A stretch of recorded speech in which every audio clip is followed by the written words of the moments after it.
이게 금이라는 게 여러분 진짜로 그때만 샀어도 한은은 대박이 났을 수도 있습니다. 보시는 것처럼 말입니다. 2021년 3월 8일에 국제 금값은 트로이 온스당 1678.0달러였거든요.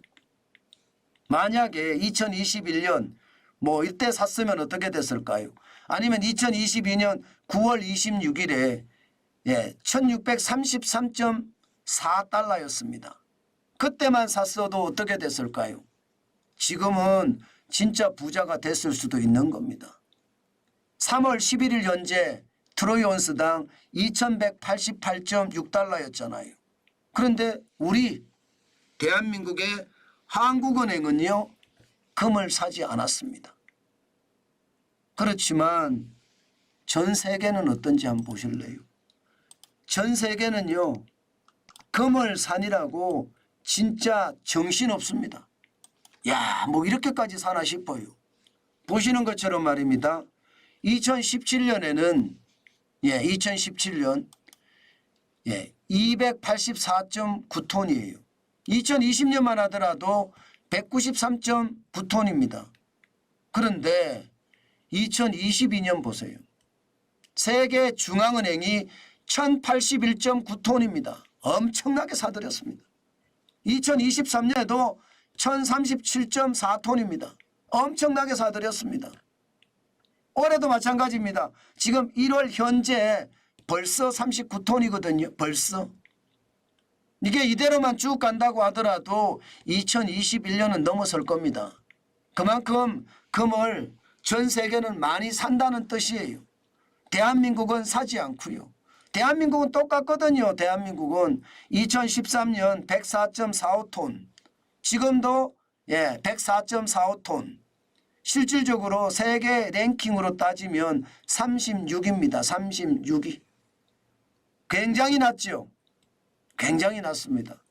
이게 이렇게까지 적을까 싶을 정도로요. 이게 달러로 환산하면 49억 9천만 달러밖에 안 됩니다. 그러면 여러분, 한국은행이 왜 금을 우리는 안 샀을까요? 왜 안 샀을까요?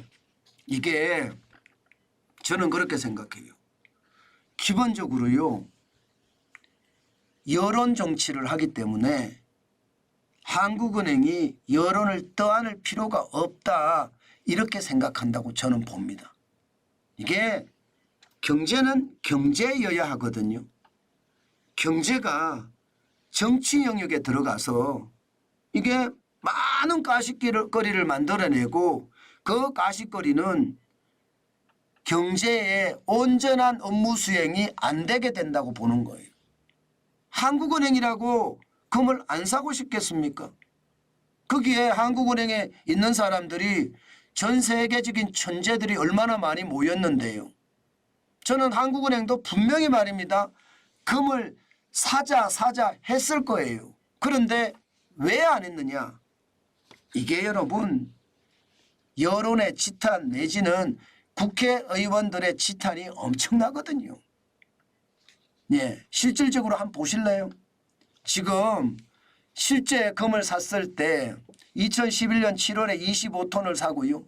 그해 11월에 15톤, 2012년 7톤 사고요. 그해 11월에 14톤을 샀습니다. 2013년에 2월에 20톤을 샀거든요. 각각 보면요, 금 매입 단가가 트로이 온스당 2011년에 살 때는 1544달러에 샀고요. 2011년엔 1753달러에 샀습니다. 그리고 2012년 7월에는 1581달러고요. 그런데 진짜 웃긴 것은요, 이렇게 금을 사고 나면요, 바로 금값이 떨어지네요. 금값이 떨어지니까 국회에서는요, 이게 국정감사를 받을 때 가십거리가 되는 겁니다. 어떻게 가십거리가 되느냐? 아니, 당신들 금 사서 우리나라 돈으로 1조 날렸네? 지금 당신들 뭐 한 거야? 이렇게 이야기하면서 엄청나게 시체말로 조져버립니다. 조져버리니까 어떻게 될까요? 2012년, 2011년, 2013년에 샀잖아요. 그러면 여러분 이 지표를 한번 볼게요. 이 지표를 보면 2012년, 11년, 12년, 13년에 보면 뭐 최고로 많이 올라간 게 2011년 9월 2일에 1876.9달러거든요. 이렇게 많이 올라간 적도 있습니다. 그런데 그 이후에 2015년 12월 2일에 1053.8달러가 됐습니다.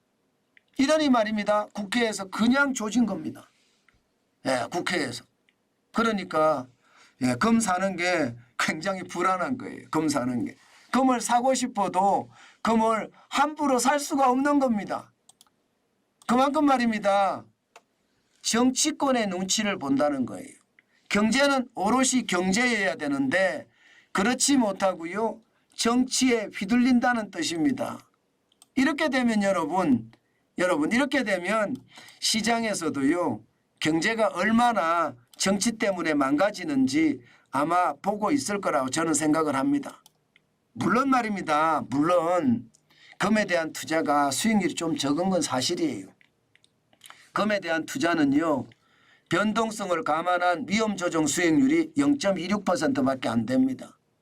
실질적으로 1973년 이후 수익률을 따져보면 6.93%로 미국 국채보다 높은 것 같긴 하지만 변동성을 감안하면 굉장히 떨어진다는 뜻이에요. 미국 국채는 변동성을 감안하더라도 0.96%밖에 안 되거든요. 수익률 조정 폭이. 수익률 조정, 위험 조정 수익률이요. 0.96%니까 금보다는 높잖아요. 미국 주식은 0.44%입니다. 실제로 연평균 수익률은 7.21%가 되지만 말입니다. 그러니까 이것도 작동을 해요. 이것도 한국은행이 지금 조사해서 연구한 보고서거든요. 그러니까 한국은행 내에서도 금을 사는 게 좋으냐 아니면 미국 국채를 사는 게 좋으냐 아니면 미국 주식을 사는 게 좋으냐 이렇게 고민할 수밖에 없다는 뜻도 된다는 뜻입니다. 저는 외환 보유액을 가지고 실제로 금 자체가 말입니다. 이게 시가로 외환 보유액이 환산되는 것은 아니거든요. 매입가로 환산이 됩니다. 매입가로 환산이 되기 때문에 외환 보유고를 확충하는 차원에서라도 저는 금을 더 많이 샀어야 된다고 생각을 합니다. 그것이 말입니다. 대한민국의 국부를 더 길러가는 것이라고 생각을 해요. 국부라는 게 뭡니까? 뭔가 많은 부를 만들어 놓으면 미래 세대에게는 굉장히 좋은 일 아니겠습니까? 그런데 이 국부가 제대로 작동이 안 됐다는 것, 저는 그런 게 좀 안타깝긴 안타깝습니다. 이게 여러분 제대로 정신 차려서 시장을 보고 있고 정치에 휘둘리지만 않았다면 이렇게까지는 안 됐을 거거든요. 세계에서도요 우리가 금 보유량이 굉장히 선진국이라고 이야기하는 나라치고는 꼴찌입니다. 꼴찌. 한번 보세요. 지금 36위잖아. 36위. 지금 중국은 2226.4톤. 중국은 엄청나게 사들이고 있습니다. 중국만 사들이나요? 인도가 지금 벌써 803.6톤까지 올라갔습니다. 인도. 러시아도 전쟁 와중에도 금을 사들입니다. 2332.7톤이에요. 지금 보시면 러시아, 중국, 인도, 대만도 422.4톤이거든요. 우리는 104.4톤. 굉장히 적죠. 그러니까 결국 말입니다. 정치가 경제를 덮어서 안 되는데 정치가 경제를 덮으니까 모든 게 문제가 된다. 그 뜻입니다. 정치와 경제는 반드시 분리가 돼야 되고요. 물론 실패에 대한 책임은 져야 되겠지만 이게 과도하게 실패에 대한 책임을 물리는 것도 저는 방법이 아니라고 봅니다. 이게 말입니다. 과도하게 실패에 대한 책임을 매긴다고 이게 경제가 갑자기 좋아지는 건 아니거든요. 경제라는 것은 굉장히 다양한 어떤 실체를 가지고 경제를 운영하는 게 경제입니다. 그런데 그렇지 못하다는 것이 참 안타깝다. 저는 오늘도 말입니다. 그런 생각을 많이 해봅니다. 참 안타깝죠. 아마 여러분들도 그렇게 느끼실 거예요. 참 안타깝다고.